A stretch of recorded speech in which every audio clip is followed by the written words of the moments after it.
Buddham Saranam Gacchami Dhammam Saranam Gacchami Sangham Saranam Gacchami.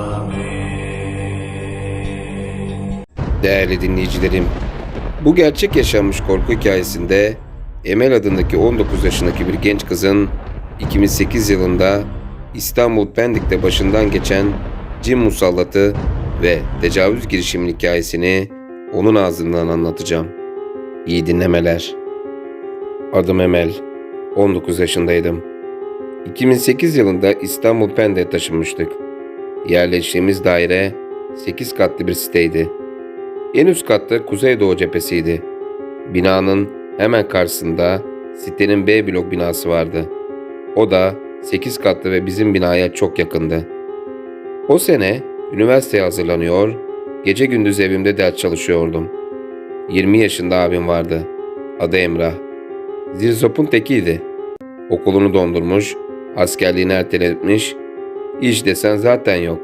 Aylak aylak gezen bir tipti o zamanlar.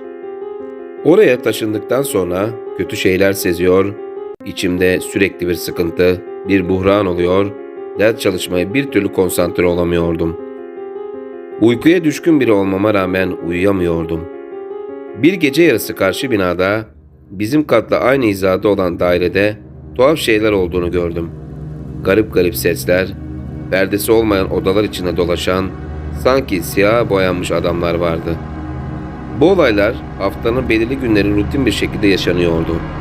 Her seferinde gecenin bir vakti perdeyi hafifçe aralayıp o daireyi izler olmuştum. Derken bir gün yine uyku tutmadı. İki elimi de başımın arkasına koyup tavana bakıyor, çeşitli hayaller kuruyordum. Bir anlık dalgınlıktan olsa gerek bir ara gözümü kapatmıştım. Tekrar açtığımda tavanda duran, beni izleyen, sanki vücudunun tamamı siyah bir kumaş ile kaplanmış bir adam gördüm. O korkuyla ağzımı bile açamıyordum. Haykıramıyordum. Vücudumun tamamı uyuşmuştu. Hiçbir yerimi hissetmiyordum. Sadece kafamı sağa sola çevirebiliyor, ağlıyor, haykırıp evdekilerin bana yardım etmesini istiyordum.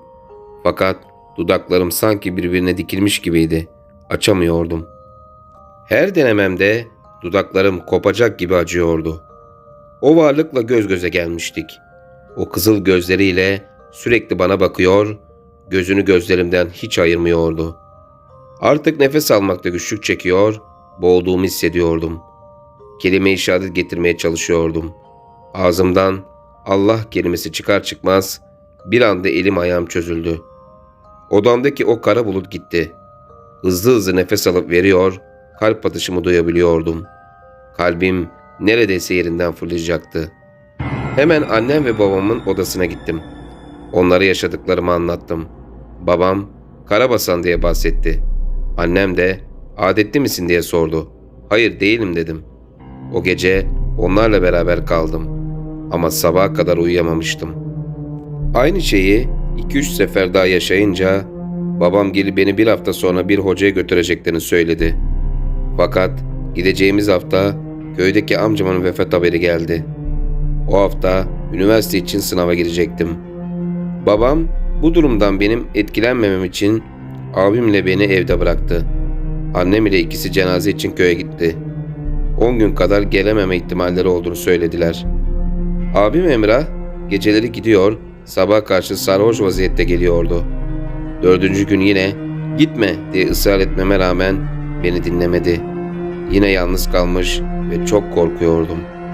Gece 2 gibi dairenin giriş kapısından sesler geldi. Sonra da zil çaldı. Kapıya korka korka gittim. Kapı dürbününden baktığımda abimi gördüm. Benzi sapsarı olmuş, donuk bir ifadeyle kapıya bakıyordu. Sarhoş olduğunu düşünüp kapıyı açtım. İçeri girdi. Hiç konuşmadı. Salona geçti. Ben arkasından tuhaf bir şekilde bakıyor, acaba uyuşturucu mu kullanıyor diye düşünüyordum. Çünkü sarhoşluk belirtisi yoktu. Ağzı da kokmuyordu. Peşinden gidip baktığımda salondaki babamın koltuğuna oturmuş, aptal bir ifadeyle ağzı açık salyaları aka aka boş boş halıya bakıyordu. Anlam veremiyordum. Hiç böyle yapmamıştı. Ne içmişti? Ne kullanmıştı acaba diye düşünüyordum. Babamların da olmamasını fırsat bilip bu edepsizliği iyice abarttığını düşünüyordum. Artık bu kadarı fazla. Babama gelince her şeyi anlatacağım diyordum. Ama bir tuhaflık hissetmiştim. Çünkü abim babamın koltuğuna asla oturmazdı. Kimseye de oturtmazdı. Bunun için çok kişiyle tartıştığını bilirdim.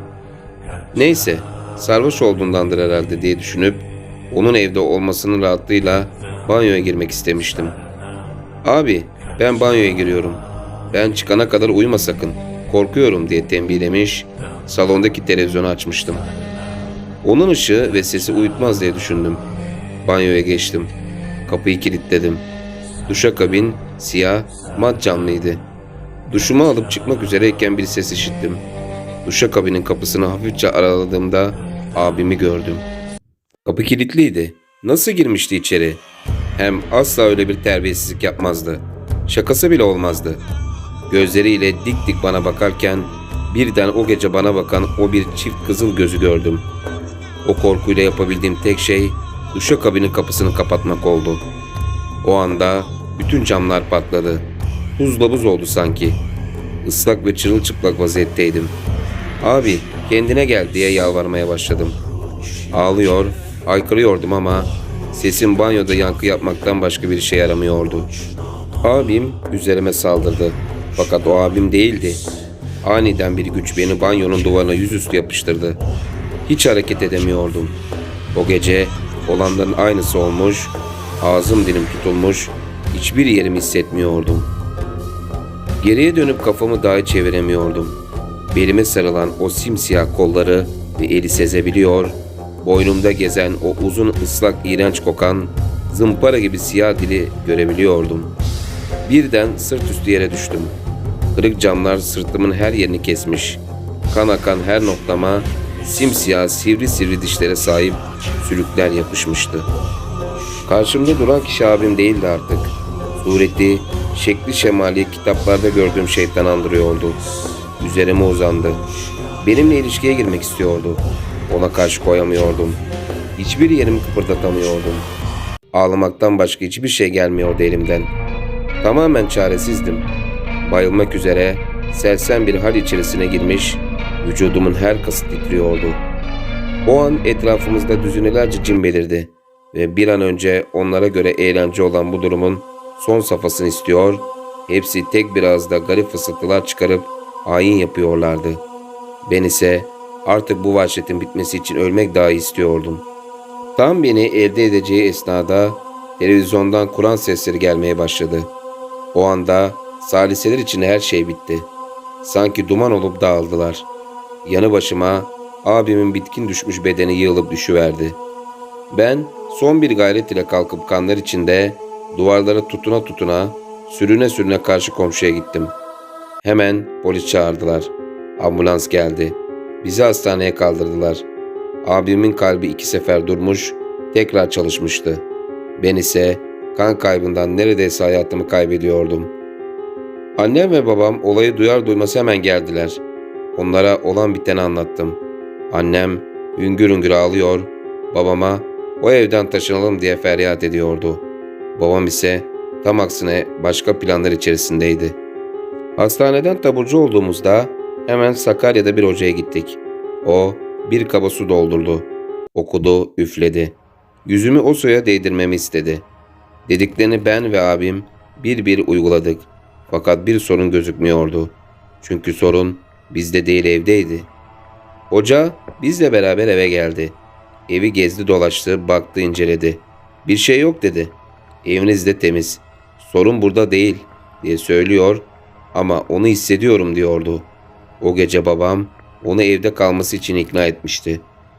Gece olduğunda hoca okumaya başladı. Evin camları zangır zangır titriyor, tüylerimizi diken diken eden tiz bir ses kulaklarımızı tırmalıyordu. Aniden her şey duruldu.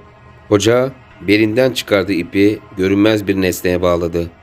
İp havada öylece duruyor, bir sağa bir sola ani hareketlerle ipten kurtulmaya çalışan görünmeyen bir varlık vardı sanki. İpin diğer ucunu hoca sıkı sıkı kavramış, soluksuz okuyordu. Bazen olay öyle bir şiddetli hal alıyordu ki bağlı olan ip bir o duvardan duvara kendini vuruyor, çığlık atıyor, o sesleri herkes duyabiliyordu. Aniden ortaya çıkan, benim kanımı emen o sülükler ipin üzerini kaplamış, ipi kemiriyor, koparmaya çalışıyordu. Hoca son olarak bir şişe kolonyayı o varlığın üzerine serpti ve ateşe verdi. Her şey o an bitmiş, sakinlemişti.